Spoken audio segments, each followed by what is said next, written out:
พี่น้องครับลองนึกภาพเด็กน้อยอายุแค่6 ขวบ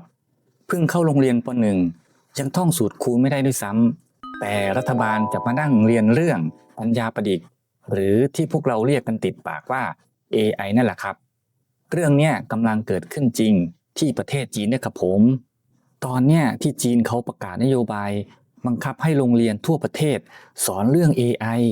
ตั้งแต่เด็กน้อยอายุ6 ขวบไปจนถึงโตเลยครับ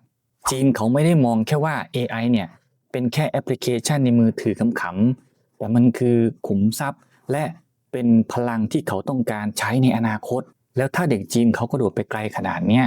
ลูกหลานบ้านเราล่ะจากข้อมูลล่าสุดของสำนักข่าวอัลจาซีราที่เขาเจาะลึกส่งนักข่าวไปดูถึงกรุงปักกิ่งประเทศจีนเขาเล่าให้ฟังแบบนี้ครับว่าการเรียน AI ของเด็ก6 ขวบที่จีนเนี่ยไม่ใช่ว่ารัฐบาลจะจับเด็กมานั่งเขียนโค้ดคอมพิวเตอร์ซับซ้อนให้ปวดหัวด้วยครับเพราะเด็กยังอ่านหนังสือไม่ออกเลย แต่สิ่งที่เขาทำคือการสร้างความคุ้นเคยครับพาเด็กๆเนี่ยไปดูงานนิทรรศการหุ่นยนต์เปิดวิดีโอให้ดูชวนคุยว่าเจ้าหุ่นยนต์เนี่ยจะมาช่วยงานในบ้านช่วยพ่อแม่ซักผ้าถูบ้านหรือช่วยดูแลคนแก่ได้ยังไงเป้าหมายคือให้เด็กซึมซับและรู้สึกว่า AI เนี่ยเป็นเหมือนเพื่อนเล่นในชีวิตประจำวันไม่ใช่เรื่องน่ากลัวพอเด็กๆโตขึ้นมาหน่อยอยู่ชั้นมัธยมเขาก็จะเริ่มสอนเรื่องความถูกต้องอะไรควรทำไม่ควรทำเช่นเรื่องการรักษาความลับในมือถือนะครับและพอเข้ามัธยมปลายคราวนี้แหละครับของจริงเขาก็จะสอนวิธีสร้าง AI ขึ้นมาเลยเพื่อปั้นเด็กเหล่านี้ให้กลายเป็นสุดยอดวิศวกร AI ในโลกอนาคตครับนอกจากเรื่องเรียนในห้องแล้วถ้ายกหัวข้อเนี่ยมาดูในโลกความจริงล่าสุดเขามีการจัดงานมหกรรมหุ่นยนต์โลกที่กรุงปักกิ่งพี่น้องครับในงานนั้นมีหุ่นยนต์แปลกๆล้ำๆเพียบเลยมีทั้งหุ่นยนต์ชกมวยตีกลองเล่นเปียโนต้มกาแฟขายเนี่ยเป็นเรื่องธรรมดาทำได้สบายๆมากเลยครับพี่น้อง แต่ที่น่าทึ่งที่สุดและทำเอาคนว้าวไปตามๆกันก็คือหุ่นยนต์จากบริษัท UBTech ที่ตอนเนี้ยเขาเอาไปเดินทำงานในโรงงานผลิตรถยนต์ไฟฟ้าที่จีนแล้วครับเจ้าหุ่นยนต์ตัวเนี้ยมันฉลาดขนาดไหนคือมันรู้ตัวครับว่าตอนไหนเนี่ยถ่านจะหมดหรือแบตเตอรี่อ่อนมันจะเอามือเนี่ยเอื้อมไปดึงถ่านก้อนเก่าออกจากด้านหลังของตัวเองแล้วหยิบก้อนใหม่ใส่แทนได้โดยที่ระบบไม่ดับพี่น้องคิดดูด้วยครับแรงงานหุ่นยนต์แบบเนี้ยไม่ต้องกินข้าวไม่ต้องนอนไม่บ่นเหนื่อยไม่ลาป่วยไม่อู้งานทำงานได้ตลอด24 ชั่วโมงไม่มีวันหยุดนี่มันไม่ใช่เรื่องมโนแล้วเด้อครับแต่มันกำลังทำงานแทนคนจริงอยู่ณตอนนี้เลยคำถามข้อที่น่าสนใจคือทำไมท่านผู้นำสีจิ้นผิงของจีนเนี่ยถึงต้องเร่งเครื่องดันเรื่อง AI และหุ่นยนต์สุดตัวขนาดนี้แอดขอวิเคราะห์ให้ฟังแบบนี้ด้วยครับมันมีเหตุผลเบื้องลึกอยู่3 เรื่องหลักๆคือข้อที่1แก้ปัญหาประเทศมีแต่คนแก่คือตอนนี้จีนกำลังเจอวิกฤตหนักคือหนุ่มสาวเนี่ยไม่อยากมีลูกทำให้ประชากรลดลงและก้าวเข้าสู่สังคมคนชราอย่างรวดเร็วแรงงานในโรงงานที่เคยเป็นตัวขับเคลื่อนให้เศรษฐกิจจีนเนี่ยโตแบบก้าวกระโดดกำลังจะขาดแคลนจีนเขาก็เลยแก้เกมด้วยการเอาหุ่นยนต์และ AI เนี่ยมาทำงานแทนคนในโรงงานไปเลยในอนาคตครับข้อ2คือสงครามการค้าและเทคโนโลยีกับอเมริกาเดิมทีเนี่ยอเมริกาเขาคุมตลาดชิปคอมพิวเตอร์ตัวแรงๆที่ใช้สั่ง AI แต่อเมริกาก็กดดันไม่ยอมขายชิปตัวท็อปให้จีนเพราะกลัวจีนเนี่ยจะเอาไปใช้ในกองทัพแม้ตอนแรกจีนก็เป๋ไปเหมือนกันด้วยครับพี่น้อง แต่กลายเป็นว่าการโดนบล็อกครั้งนั้นเหมือนไปจุดไฟไล่บี้ให้จีนเขาต้องพึ่งพาตัวเองซะงั้นจนล่าสุดเนี่ยจีนเขาได้เปิดตัว AI น้องใหม่อย่าง DeepSeek ที่โผล่มาเขย่าขวัญสั่นประสาทค่าย AI ยักษ์ใหญ่อย่างอเมริกา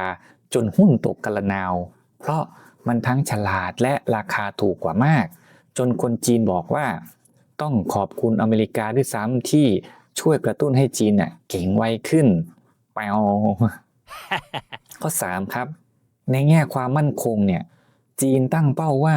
กองทัพของเขาต้องล้ำที่สุดในงานสวนสนามล่าสุดจีนขนทั้งโดรนบินบนฟ้าเรือไร้คนขับและยานดำน้ำอัจฉริยะมาโชว์เพียบนักวิเคราะห์การอาหารบอกเลยว่า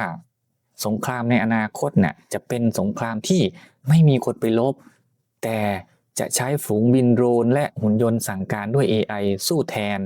ซึ่งมันจะเปลี่ยนกระดานการลบของโลกไปโดยสิ้นเชิงเลยครับผม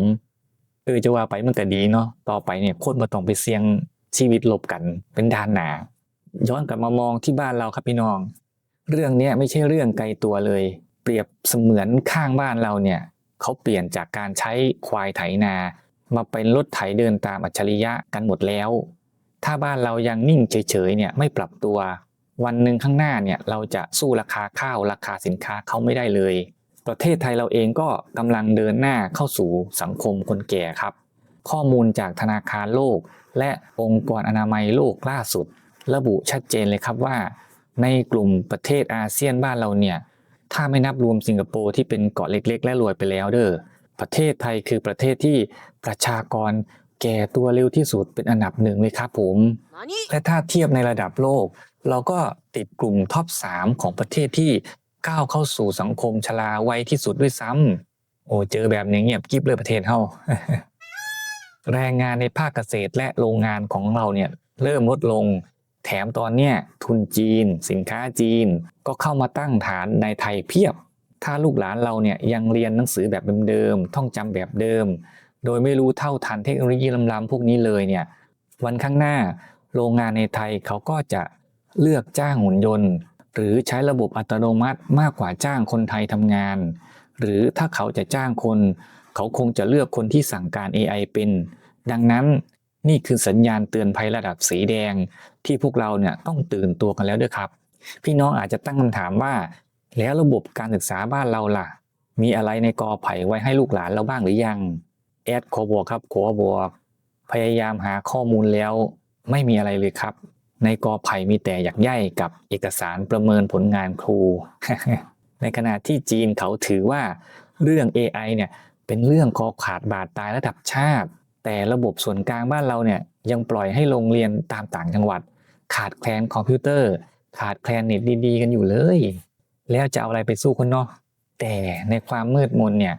มันก็มีแสงสว่างที่ปลายอุโมงค์ครับมันมาจากการดิ้นรนของคนตัวเล็กตัวน้อยครับผมตอนเนี้ยมีวิทยาลัยสายอาชีพหรืออาชีวะเนี่ยและครูบ้านๆหัวก้าวหน้าหลายแห่งที่เขาไม่รอคำสั่งจากเบื้องบนเขาแอบดึงระบบ AI ดึงหุ่นยนต์ของจริงมาสอนให้เด็กหัดจิ้มหัดคุมเครื่องจักรกันเองเลยแถมคนไทยยุคนี้หลายคนดิ้นรนใฝ่รู้ครูพักลักจำวิธีหาเงินออนไลน์จากอินเทอร์เน็ตจนเอาตัวรอดได้ตั้งแต่วัยรุ่นครับผมสรุปคือโลกยุค AI และหุ่นยนต์เราคงห้ามไม่ได้สิ่งเดียวที่ทำได้ก็คือหัดว่ายน้ำให้เป็นครับจีนเขาเริ่มปั้นเด็กตั้งแต่อายุ6 ขวบเพราะเขารู้ว่านี่คืออนาคตพวกเราคนไทยตัวเล็กตัวน้อยก็ต้องไม่กลัวนะครับ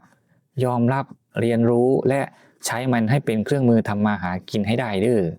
ถ้าชอบคลิปนี้ช่วยกดไลค์กดแชร์เป็นกำลังใจให้แอดด้วยครับแล้วพบกันใหม่ในคลิปหน้า